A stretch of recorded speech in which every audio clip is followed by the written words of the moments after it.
Hello friends, welcome to Pavithra life style. நம்ம இன்றைக்கி இந்த வீடியோவில் வாழைப்பூ வச்சு வடை செய்கிறது எப்படின்னு தான் பார்க்க போகிறோம். வாழைப்பூ பொரியல்லாம் சாப்பிட பிடிக்காதவங்க இந்த மாதிரி செஞ்சு சாப்பிடலாம். ஃபஸ்ட்டு வாழைப்பூவை க்ளீன் பண்ணி வச்சுக்கலாம். அதில் இந்த மாதிரி ஒரு ஸ்டெம்மும் இந்த மாதிரி ஒரு ஒயிட் கலரில் ஒன்று இருக்கும். அது ரெண்டுத்தையும் எடுத்துட்டு நல்லா சின்னதாக சாப் பண்ணி மோர் தண்ணி இல்லைன்னா உப்பு தண்ணியில் ஆட் பண்ணிக்கணும், இல்லைன்னா கருப்பாயிடும். அதுக்கப்புறம் நம்மளுக்கு அதில் ஆட் பண்ணுறதுக்கு சோம்பு, கருவேப்பிலை, பச்சை மிளகா, ஒரு வெங்காயம் கட் பண்ணி வச்சுருக்கேன்.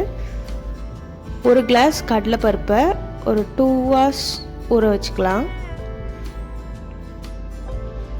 அதுக்கப்புறம் ஊறின கடலைப்பருப்பு எடுத்து மிக்ஸி ஜாருக்கு மாற்றி கொரப்பாக அரைச்சி எடுத்துக்கணும். ரொம்ப மாவு மாதிரிலாம் அரைக்கக்கூடாது. பல்ஸ் மோடில் போட்டு அரைச்சி எடுத்து வச்சுக்கோங்க. அதுக்கப்புறம் நம்ம மோர் தண்ணியில் ஊற வச்சுருக்க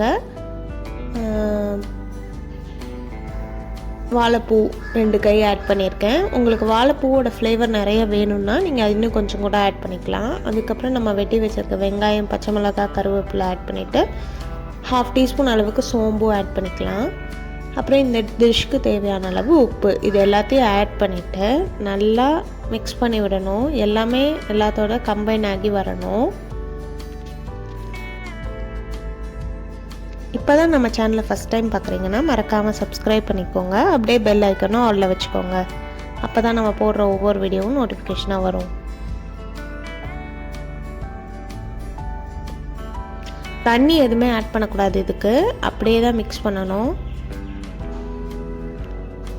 பிடிச்சி பார்த்தீங்கன்னா நல்லா வடை போடுற அளவுக்கு இருக்கணும். அந்த மாதிரி வந்தோடனே ஸ்டாப் பண்ணிவிட்டு நல்லா ஃப்ளாட்டாக தட்டி சூடாக இருக்கிற ஆயிலில் போட்டு எடுத்தோன்னா நம்மளோட டேஸ்டான வாழைப்பூ வடை ரெடி ஆகிடும். இதே மாதிரி எல்லா வடையும் போட்டு எடுத்துடலாம்.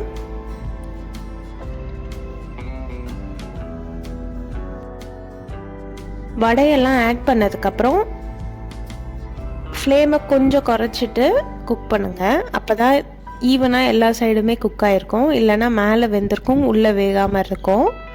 ஒரு சைடு வெந்ததும் இன்னொரு சைடு திருப்பி போட்டுட்டு வேக விடலாம்.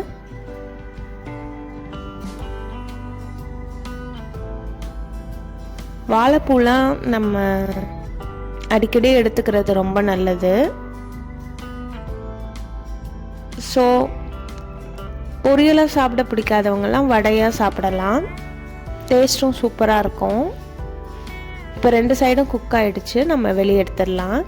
இது மாதிரியே எல்லா வடையும் போட்டு எடுத்துட வேண்டியதான். நீங்களும் இதே மாதிரி ட்ரை பண்ணி பார்த்துட்டு எப்படி வந்ததுன்னு காமெண்ட் செக்ஷனில் சொல்லுங்கள்.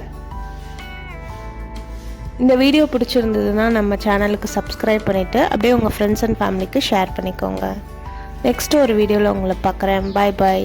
தேங்க்ஸ் ஃபார் வாட்சிங்.